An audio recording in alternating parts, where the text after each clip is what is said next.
Hello everyone, welcome to the People Building video podcast. I'm sharing with you an article today which you can find on the People Building website, that's peoplebuilding.co.uk. Head on over to the resources tab and click down onto articles to find it. It is called Natural Born Leaders.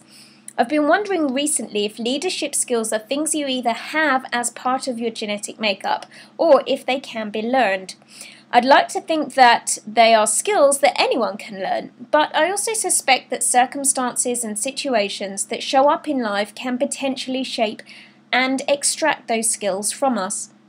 For the last few years, I've been involved in working with teams and have been in a leadership position. But many times when I'm on a course or working with a group of unknown people, I will shrink back and let someone else take charge if they have a bigger voice than me. I don't feel bad about doing that at all. In fact, the only time I would put myself forward is if no one else does, or if I really feel we're going off down a wrong track. As I started to consider this in the last few weeks, I'd been looking out for evidence of a more natural, innate leadership streak in my personality, perhaps in the hope that there is one, so I don't have to feel as if I'm acting. For anyone who doubts their own leadership skills, I'd recommend this as an activity, simply taking a few weeks to recognise where in life you've been taking command, or you take the initiative to be in control of a situation. For me, I noticed two key things that highlighted a leadership streak that I had not acknowledged before. Others of you may disagree that these are leadership qualities. And that's fine.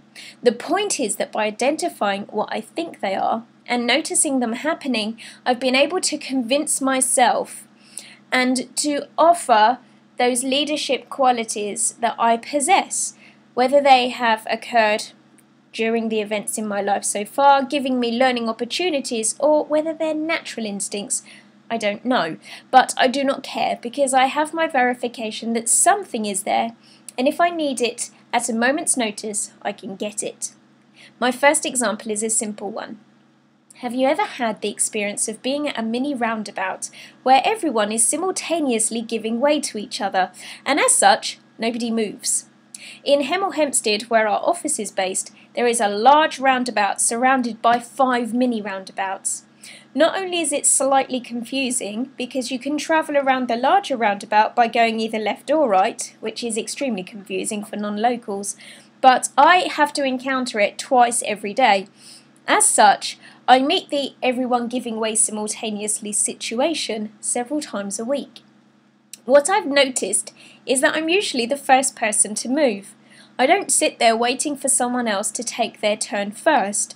I get on with it, and I get the flow of traffic moving. Granted, it doesn't qualify me to run the country, but it's leadership initiatives all the same in my view. If I needed evidence to convince myself that I possess this skill, this would be going on my list. The second recent scenario happened whilst I was on holiday over Christmas. I was asleep in my hotel bed at 3 a.m. The hotel alarm sounded suddenly and very loudly. I thought it was either a fire or a break-in alarm and left the room. As I passed a neighbour's door, I asked them if they had the red book, which contained all of the hotel's contact numbers, as the owners did not stay on site overnight. They looked at me in a confused way, so I went back to my own room, picked up my phone and the red book of contacts. When we got outside, several people had gathered. They looked tired and grumpy, and no one was speaking to each other. I asked if anyone knew what had happened, and no one did. I then asked if there were any guests missing that they'd previously seen in and around the hotel, and a couple said that there were a family with children missing, but they knew the parents had gone out for the night, without the children, and they didn't know if the parents were back yet, but they and their children were not present or accounted for. So I thought, albeit briefly, that this was either a fire or a break-in, and either way the children needed to come out. So, in my pyjamas, I went back into the hotel to look for them, first thinking that if it were a break-in the bar would be broken into, which it wasn't, so I assumed it was instead a fire. Luckily I met the children on the stairs to save me entering back into the burning building. I got back outside and asked if anyone had called the emergency services from the contact book.